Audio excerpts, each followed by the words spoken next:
Probably similar to everyone else you've asked, probably, in terms of poor start, discipline, some costly errors, and the difference in converting chances. Probably Ireland scored four probably out of 5 or 6 chances, and we converted obviously only one. So we piggybacked them up the field, and as we tended to do in this tournament, we tended to start slow, and up against a red hot team and the number 1 team in the world, you're always going to come off second best. So from us, it's been a big focus this week has been on starting well, cutting out the discipline, and making sure we some of the good stuff we did on Saturday, try and repeat that and put our game on Scotland from the first minute, as opposed to waiting until we're 19, 21, 3 down or whatever it was.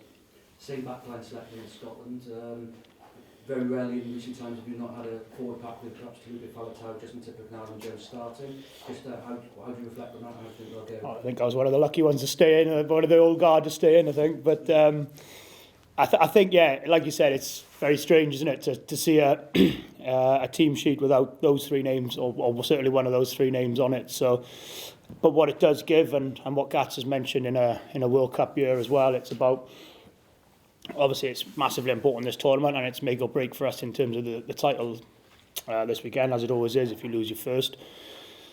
But what it does give is gives young lads like Chris, Dav, boys like that, opportunity to come in, see what they're about, show in a pretty tough, hostile environment against a good side, and hopefully put us in a really good, first of all, for a chance of winning the game, but obviously looking in 6-7 months' time, a big showpiece taking place as well. So it's very strange just to see those guys not on the team sheet, but great for those young lads and to get some experience in a tough environment. Wales have had the upper hand over Scotland in recent years. One Gavin has never lost them as Wales head coach, 11 attempts. Do you sense this is a different Scotland side? It was a different Scotland side, yeah. We were, look, Scotland played well last week against England, but they're, look, our history, according to you guys are the best team around, aren't they? So we'll have to see how they go on Saturday and see if they can back it up. Pressure's all on them. Yeah, they're red hot favourites, best team in the tournament. So we'll see how they go Saturday. The last couple of years, it's been similar situations in Wales have won. Yeah, exactly. So we don't seem to get any credit, and other teams seem to get a lot of praise for probably not quite the success as we've had. But that's how it goes. Pressure's on them this weekend. It's going to be a great occasion. We're looking forward to it. We tend to respond to a slightly indifferent performance, and when the pressure's on us a little bit, but we're fully aware that this weekend up in Midfield is probably one of the toughest tests we're going to have in terms of against this Scotland side, and for us bouncing back in terms of away from home and with some new faces in. So it's a really difficult ask, but I think this country and this group of boys tend to respond really well to when our backs are against the wall and we've got to come out fighting. Final for me, Finn Russell's a key player for them. Somebody you know as a Lions teammate, also somebody you played against for a while now. What are you expecting from him, and how do you enjoy playing against him? Yeah, just probably the one thing you expect from him is not knowing what to expect, I suppose, really. So we spoke a little bit about him this week, but we tried not to focus too much on him, because a lot of the games you play, he gives you lots of chances, but obviously can create a lot for his own team as well. So it's just about making sure if we're switched on and our spacings are good and our defensive line is good, then hopefully it'll take a lot of his options away. But obviously, yeah, a fantastically skillful player, and plays the game with a sense of freedom. So it's important for us to try and put the squeeze on him as much as possible to make him, or certainly to take as many options away from him as possible, and see if we can get the upper hand that way. Thank you. No, I just went with Finn Russell again. Just wondering how much the French experience might have changed him from a few years ago when he was playing in Scotland as club rugby. You've obviously got a perspective on that as well. Yeah, I mean, he's obviously playing in a very good side, sort of playing week in, week out for a top team, and has been obviously in and out of the squad a little bit with Scotland, but yeah, look, he's a very good player. But like I said, Scotland are a brilliant team at the minute, aren't they? So I'm sure that at some point they'll be looking to turn the victories they've had in this tournament into something a little bit more than perhaps previous years. So Finn's going to be key for that, and I mean, obviously playing for Racing is going to be beneficial for anybody probably. So it's probably helped him as a player as well. Yeah. Toulon's a reasonable place to play too. What's it done for your game? Yeah, I loved it. Yeah, it's Bobby Stridgen said, he said, not for me if it's less than 10 degrees. He's given me the afternoon off, not to train. So it's been great. Again, I think what it does down there, it gives you, every game is like an international. You play home games. It's like we arrived for Saturday's game in the Principality sort of thing. So it's got, you know, big occasions every week, big crowds, big atmospheres, top players every week. So that's only going to make, hopefully make me better, but it's obviously improved Finn as a player as well. Absolutely. You know, Warren's record against Scotland, never lost in 11 games as Wales coach. Can you put your finger on why that is, what the key to that is? Yeah, not just Warren's record. We've got a good record as a team. You know, as players, I think it was only once we've lost to Scotland. Twice we've lost to Scotland, I think, in the since my time of being here as well. So, not sure we can put our fingers on it. It's one of those where what Warren does is instill a lot of belief in his players and the teams he coaches. So he's always gives you confidence that whoever you're playing, you're gonna win, and especially if he's got a good record, or if we've got a good record against someone, we tend to know what works against them. So, look, we got a good record against them, but that goes out the window on Saturday, I think. In terms of they'll fancy their chances on Saturday. They've picked a strong side, lots of obviously good players, good quality players who played well last week, and they'll be full of confidence. But it was the same last year as well.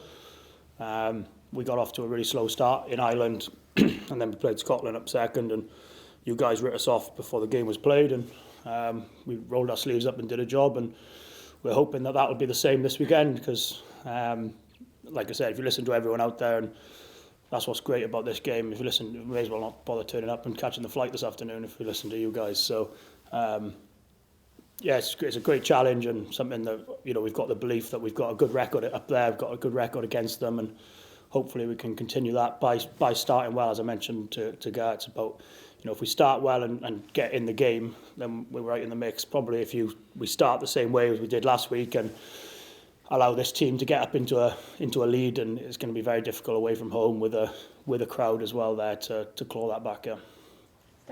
Dan, can you give us an insight into what it's like to play with Joe Hawkins? Obviously, he's been a big positive the last 2 games. Perhaps he's a bit different to the other 12s you've played with over the last few years.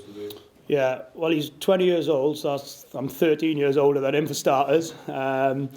He's 20 years old, 2 caps, and he had Monday off training. So, while us 30-plus souls were rolled out for conditioning games and fitness games on Monday afternoon, so he took a bit of stick for that. But I think he's had a really good start to his test career, and he's looked assured. He looks a good footballer. Looks like he's got not looks, but knowing him, training with him, and playing last Saturday with him, he's got lovely skills, good footwork, and he's actually, I know he's more. I'd say he's more of a ball playing 12, but he's a big boy as well. Can chuck it about a little bit, roll his sleeves up as well. So you know, he's only going to get better the more he plays as well. And small things like his communication has been a really good start for him. So between him and George, they're probably not the most chattiest blokes you'll come across off the field, but it's important that when they're on the field, the information that needs to come in is relevant, is clear and concise, and he started really well with that. So I think all signs are there for him to have a really good career and promising career, and it's about making sure that he does what I think he's done really well actually is the basics. You look at the 2 games he's played against Australia and Ireland, and he's been really solid in them, isn't he? And I think that's really important to the midfield. Some of the coaching team have alluded to said that, you know, maybe in the future he could play 10 as well, because he's obviously very... There's another one that's better than me. It must be, yeah. No, he's a good footballer. Yeah, he's absolutely a good footballer. I think what we've I suppose he fits what we're looking for in a 12 at the minute in terms of that ball playing option. But absolutely, he's got the ability to. He's got a lovely kicking game as well, good goal kicker. So I think no doubt that there's a sort of a 10/12 in him, but no doubt about it. Okay, do one with Ben. How does that affect your game personally, having a ball playing club? We've seen at Northampton, you remember, we had some saints who played really rugby at that point, we had 2 balls. How does it affect you personally? It just gives you an out. It takes a bit of pressure off you. You're not having to rely on you being the main ball player. You having to pull the trigger on all the passing plays or the decisions to when to move the ball, when to kick. It just gives you a bit of an out. And obviously having George outside him, it gives you the ability to then use George in those sort of closer, tight-knit environments and more power runner type plays.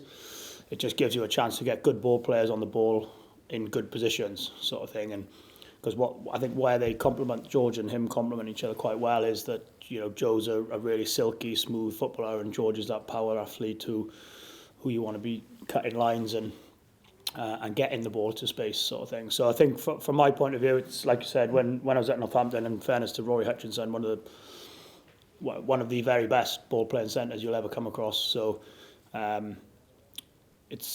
Joe's got elements of his game in him as well, and it just takes the pressure off you as that ball player. I suppose as that, you don't have to make every single decision yourself. You can allow someone to take a little bit of heat. There's maybe 4, 5, 6 phases where you don't pull a trigger or you don't touch the ball really, but you've still got someone dictating play and moving the ball and taking a bit of pressure off you. Okay, we'll do one final one with James. You suggested that Scotland are sort of the media darlings, and that's probably fair enough. You say that there's not enough respect for Wales? No, yeah, well, that's what I'm saying. We, you know, maybe it's just because we live in amongst it in Wales, but I think, you know, our record is as good as anyone's in this competition over the last, or, you know, previous 10 years or whatever. And I just look, it's not so much a disrespect on us. It's just, like you said, medals are important when you look back in your career, and we've been lucky enough to fill the cabinet a few times, and it's up to other teams to try and replicate that, really. And hopefully, if teams do that, then they'll deservedly get praise. But like I said, they're a fantastic team at the minute, playing with confidence, lots of good players. But from our point of view, it's the same old, really. You know, in Wales, you lose a game, you get slagged off. Win a game and gets sort of just brushed over, really. So yeah, it's one of those things where, you know, we just try and control what we can, but we have a bit of a laugh and things that there's probably other teams around who get a fair bit of praise without really backing it up, I suppose. Okay, thanks everyone.